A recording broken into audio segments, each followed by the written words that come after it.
Y estamos en vivo. Bienvenidos a una nueva sesión de su laboratorio de física. El día de hoy tenemos una práctica con un tema súper interesante. Vamos a ver.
Hola chicos, ¿cómo están? Buenos días. Bienvenidos a Comentec, Ciencia, Tecnología en tu vida. ¿Qué creen? Hoy vamos a hablar de un tema que muchos han pedido. Hoy vamos a hablar de viscosidad. Comenzamos.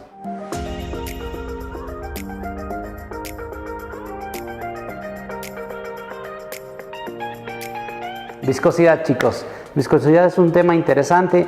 Esta va a ser una de una serie de videos que vamos a grabar acerca de viscosidad porque es muy amplia.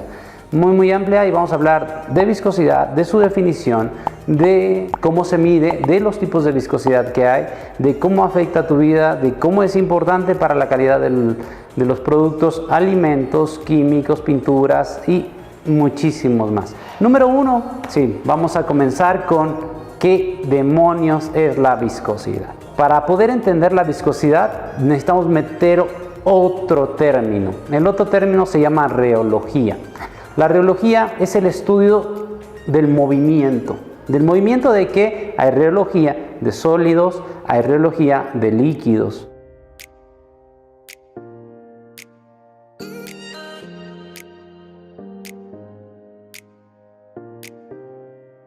¿Una gelatina tiene viscosidad?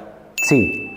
¿El shampoo tiene viscosidad? Sí. ¿La miel tiene viscosidad? Sí. La reología trata de estudiar cómo es que todo eso se mueve, cómo fluye. ¿Por qué? Es importante envasarlo, llevarlo por tuberías, producirlo y manipularlo, ¿no?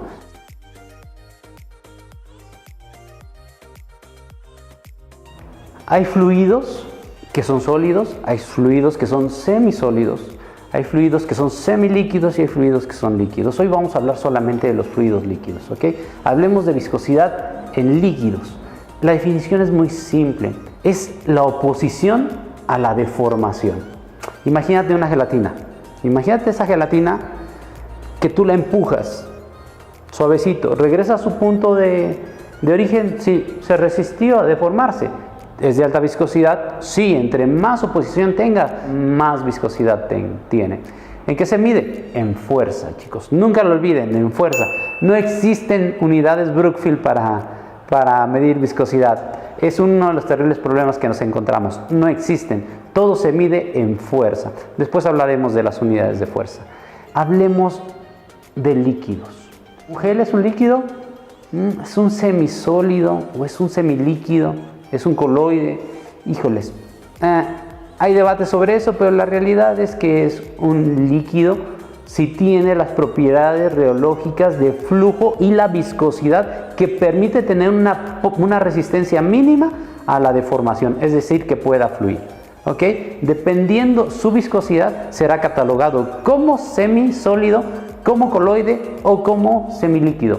La miel es un líquido, El agua es un líquido, el pegamento es un líquido y todos poseen una propiedad que se llama viscosidad. Déjame ahora explicarte qué demonios es la viscosidad en líquidos, ¿sí? Vamos a lo siguiente. Ahora sí, chicos, pongan mucha atención, vamos a explicar un poquito de viscosidad en líquidos y para explicarles eso no voy a utilizar líquidos. Porque es muy complicado explicarles lo que sucede en las capas o cómo está conformado un líquido, depende qué líquido sea. Tenemos que suponer que los líquidos trabajan como pequeñas laminillas. Si tú ves llegar una ola, empiezas a ver que hay ciertas ondulaciones de agua. Esas ondulaciones de agua, considéralas una lámina, una laminilla, una capa. Vamos a considerar todos los fluidos, todos los líquidos como laminillas. Esta es una laminilla, esta es otra laminilla, esta es otra laminilla. Todas ellas apiladas nos van a dar un volumen de líquido, ¿ok? Ahora vamos a hacer lo siguiente. Si yo tuviera una sola laminilla, la fuerza de oposición para el movimiento fue muy poca. Pero ¿qué pasa si yo pongo otra laminilla? La fuerza de oposición fue mayor. ¿Te diste cuenta? E incluso hubo una fuerza de oposición entre las mismas laminillas. Si ponemos otra, ¿qué pasa? Hoy, antes de que pudiera recorrerse, mi dedo tuvo que recorrer y ajustar su fuerza. Necesitamos mayor fuerza para romper esa fuerza de oposición. Ahora pongámoslas todas. Si ponemos todas estas, ¿cuánta fuerza de oposición presenta? Ahora sí, tuve que generar mayor fuerza para hacer ese desplazamiento, ese movimiento. A esa fuerza necesaria para desplazar esas laminillas internas, se le llama viscosidad. Imagina que esto es un fluido y eso es viscosidad. Si yo quisiera separar estas laminillas, puedo partirlas en dos y puedo empezar a hacer esto.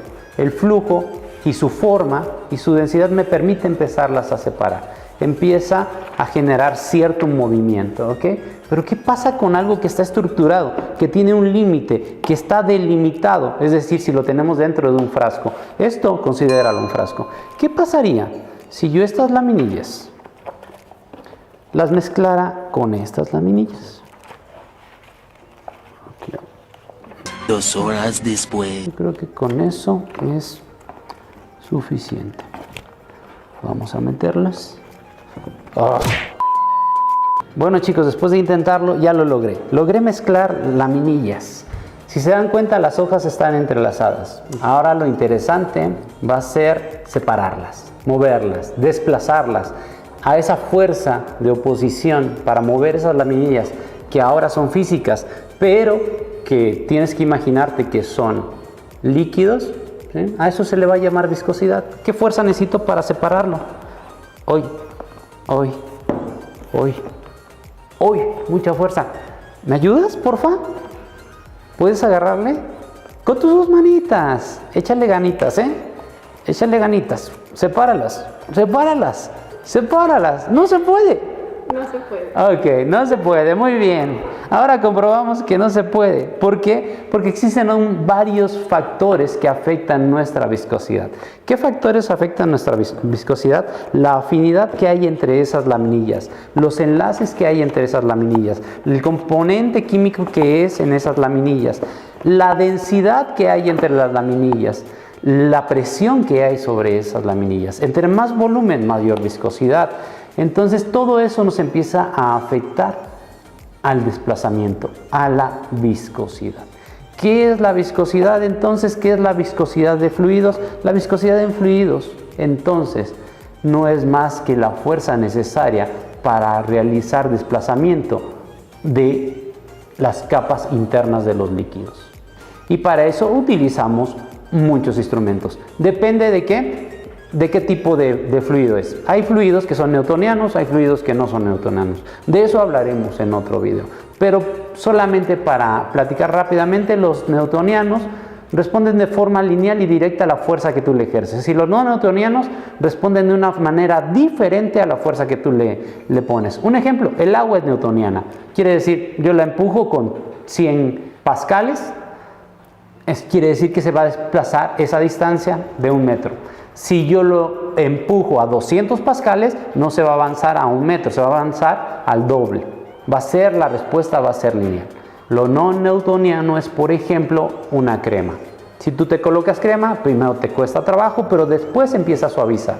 Quiere decir que con el movimiento empieza a haber cambio en su resistencia, se vuelve más suave. ¿Qué pasa con una pasta? La pasta es al revés. La pasta, si tú la empiezas a frotar y le empiezas a meter fuerza, temperatura, empieza a endurecerse. Esos fluidos se vuelven no newtonianos. Entonces, empieza a haber complicaciones. Por eso, para medir la viscosidad, no existe un solo instrumento, existen muchos instrumentos y vamos a tener un solo video solamente para hablar de las diferencias entre diferentes instrumentos. Resumiendo, vamos a recapitular. Viscosidad en fluidos, viscosidad en líquidos, no es más que la fuerza de oposición a la deformación. Eso es viscosidad. ¿Qué tan importante es? Muy importante. Si la viscosidad cambia la forma como la vas a mover. ¿Es importante para la industria? Claro, porque si tú fluyes tuberías con chocolate y su viscosidad cambia, las tuberías pueden taparse.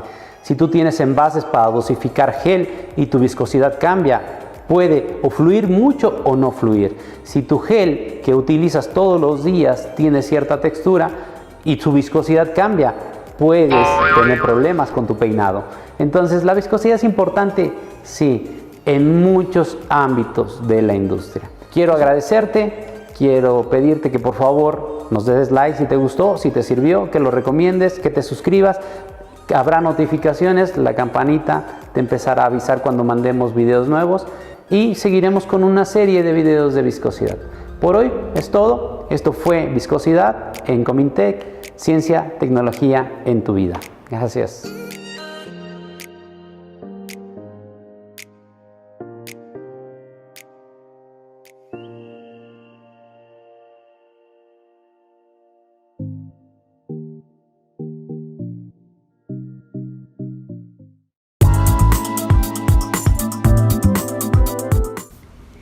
Isaac Newton hizo un trabajo innovador con los fluidos. Él descubrió que la viscosidad de la mayoría de los fluidos es afectada solo por la temperatura. Pero, ¿qué es la viscosidad de un fluido? La viscosidad es la medida que determina la resistencia al flujo de un fluido. Sin embargo, para entender el comportamiento de los fluidos se necesita de un tipo de ciencia, la cual estudia la deformación de un cuerpo sometido a esfuerzos externos, y esta se llama reología. Su estudio es esencial en muchas industrias, incluyendo la de plásticos, pinturas, alimentación, tintas de impresión, detergentes o aceites lubricantes, por ejemplo. El campo de esta ciencia se extiende desde la mecánica de fluidos newtonianos por una parte hasta la elasticidad de Hooke por otra. La región comprendida entre ellas corresponde a la deformación y un flujo de todos los tipos de materiales pastosos y suspensiones. Por eso, el comportamiento reológico en estado estacionario de la mayor parte de los fluidos puede establecerse mediante la siguiente ecuación, en donde la viscosidad eta puede expresarse a su vez en función del gradiente de velocidad dBx sobre dy o d sigma xy indistintamente. En sí, la reología considera en su estudio los fluidos, que se definen como una sustancia que se deforma continuamente bajo la aplicación de esfuerzos cortantes. Pero, ¿y cómo se clasifican los fluidos? Los fluidos se pueden clasificar de acuerdo a la relación entre el esfuerzo cortante y la deformación, la cual dentro de ellos tenemos fluidos newtonianos y no newtonianos. Cuando hablamos de fluidos newtonianos, inmediatamente nos imaginamos la ley de Newton. Y es cierto, un fluido newtoniano es la relación lineal que existe entre el esfuerzo cortante y la velocidad de deformación, que se puede expresar mediante la siguiente ecuación. Un claro ejemplo de esta definición es que si triplicamos el esfuerzo cortante de una materia, la velocidad de deformación se va a triplicar también, ya que la velocidad es constante en este tipo de fluidos y por tanto no es alterado por el esfuerzo cortante. Asimismo, cuando trabajamos con la viscosidad de un fluido newtoniano, este no depende del tiempo de la aplicación del esfuerzo, pero sí puede depender en algunos casos de la temperatura y presión. Pero la viscosidad de algunos fluidos se ve afectada por factores distintos a la temperatura. Estos fluidos se denominan fluidos no newtonianos. La viscosidad de un fluido no newtoniano cambiará debido a la agitación o la presión conocida técnicamente como tensión cortante. Una tensión cortante no afectará la viscosidad de un fluido newtoniano. En la industria alimentaria, los productos alimenticios tales como la crema, azúcar, jarabe, miel y aderezos presentan un comportamiento no newtoniano, de los cuales se desligan fluidos dependientes del tiempo e independientes del tiempo. En lo que respecta a las aplicaciones del estudio de la reología y de los fluidos, su mayor aplicación es en la industria, que va desde la calidad de los alimentos hasta la caracterización de gasolinas y otros tipos de hidrocarburos. En 1994, un gran terremoto sacudió un suburbio de Los Ángeles. Murieron 57 personas y hubo más de 5,000 heridos. El costo de los daños excedió más de los $20,000 millones. Terremotos como estos nos hacen cuestionar qué tan sólida es la tierra bajo nuestros pies. ¿Y qué significa realmente que algo sea sólido? A primera vista, la brea parece ser un sólido, pero no lo es. Realmente es un líquido a temperatura ambiente, uno muy viscoso. La viscosidad es la medida de la resistencia al flujo. Es a lo que nos referimos cuando decimos qué tan denso es un líquido. El aceite de oliva es casi 100 veces más viscoso que el agua, y la miel es cerca de 100 veces más viscosa que el aceite. Mientras tanto, la brea tiene una viscosidad de 230,000 millones de veces más que el agua. En la Universidad de Queensland, en Australia, la brea es el sujeto de estudio del experimento de laboratorio de mayor duración del mundo y continúa hasta hoy. En 1927, este pedazo de brea fue puesto en este embudo. Desde entonces, en casi 90 años, solo ha producido 9 gotas, apenas una por década. Y nadie ha estado presente para ver una gota caer. Aunque en 1988, el antiguo custodio del experimento, John Mainstone, estuvo muy cerca de observar una gota caer. Solo que salió del cuarto unos minutos para ir por una taza de té. Tú puedes observar este experimento en vivo. Hay un link en la descripción. Pero dado que la última gota cayó en 2014, es probable que tengas que esperar un rato. Otra sustancia que puedes haber escuchado que es un líquido muy viscoso es el vidrio. Si ves los vitrales de las iglesias antiguas, verás que la parte baja de cada uno es más grueso que la parte de arriba. Y eso es porque el vidrio ha estado fluyendo a lo largo de los siglos. En realidad, no es así. Estudiamos telescopios antiguos donde la óptica es muy sensible a pequeños cambios en el vidrio del lente y comprobamos que funcionan perfectamente después de cientos de años. Además, estudios sobre ventanas que tienen miles de años no muestran evidencia real del flujo. En verdad, es muy difícil hacer vidrios de un grosor uniforme. Así que cuando el vidrio fue instalado originalmente hace miles de años, ellos instalaban la parte más gruesa hacia abajo. Por cierto, el plomo tiene una viscosidad menor que el vidrio. Entonces, si el vidrio se hubiera ensanchado aunque sea un poco, hace mucho que el plomo debería haberse escurrido por el piso. El vidrio es inusual, ya que es un sólido amorfo. Quiere decir que las moléculas de sílice no están ordenadas como en cualquier otro cristal. En lugar de eso, están todas en un revoltijo. Y esto es porque el vidrio se enfría tan rápido de su estado líquido a su estado sólido que las moléculas no tienen tiempo de acomodarse en una estructura de cristal regular. Lo que hace que algo sea un sólido en lugar de un líquido es que todos los átomos o moléculas están unidas químicamente tan fuerte que no pueden deslizarse unas contra otras. Así que en el agua, el aceite o la brea, las moléculas pueden deslizarse unas sobre otras, pero en el vidrio a temperatura ambiente no pueden. ¿Y qué sucede en el interior de la Tierra? Bajo la corteza terrestre está el manto, y es el responsable de las placas tectónicas, y de ahí provienen los sismos. ¿El manto es un sólido o un líquido? Obviamente nunca podremos observar el manto directamente, pero cuando vemos material salir del suelo, es roca al rojo vivo, es lava. Así que tal vez imagines que el manto es muy similar, que debe estar hecho de magma derretido, de roca líquida caliente. Y tendría sentido porque para que ésta fluyera debe ser un líquido, ¿no? En realidad es incorrecto. El manto es un sólido. Bajo toda esa presión, aun cuando está a muy altas temperaturas, permanece en estado sólido. Y sabemos que el manto es sólido porque las ondas de un sismo se propagan a través del manto. Estas ondas no podrían propagarse a través de un líquido, como el hierro fundido en el núcleo externo, porque los líquidos fluyen en respuesta a las ondas de corte abriéndose camino. Y como resultado, podemos ver la sombra del líquido del núcleo externo al medir las ondas sísmicas al otro lado del mundo. Pero, ¿cómo fluye esta roca sólida? La respuesta está en el hecho de que los cristales no son perfectos. Puede que falte un átomo aquí o allá, y bajo las presiones del manto, a veces un átomo vecino ocupará ese lugar. Desde la perspectiva humana, toma mucho tiempo para que este efecto sea evidente. Pero desde la perspectiva de la Tierra, esto sucede en muy poco tiempo. La viscosidad del manto es similar a la del vidrio, pero en magnitudes mucho más grandes. Así que es solo en escalas de tiempo geológicas que el manto se comporta como un fluido. Así que la brea, un líquido, puede fluir tan lentamente que puede parecer un sólido, en comparación con el manto, un sólido, que se comporta como un fluido si le das el tiempo suficiente.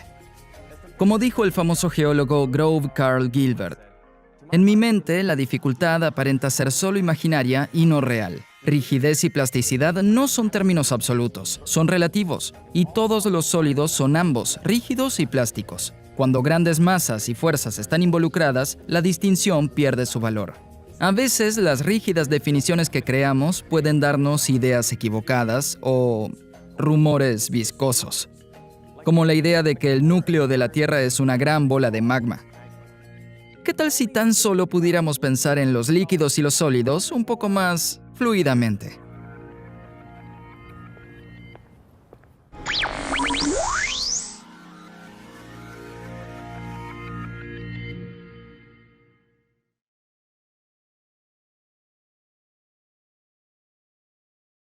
Y esto fue todo por este laboratorio. Muchísimas gracias por estar aquí y prestar atención. Nosotros nos quedamos ahora en una sesión de preguntas y respuestas y como siempre nos vemos la próxima semana.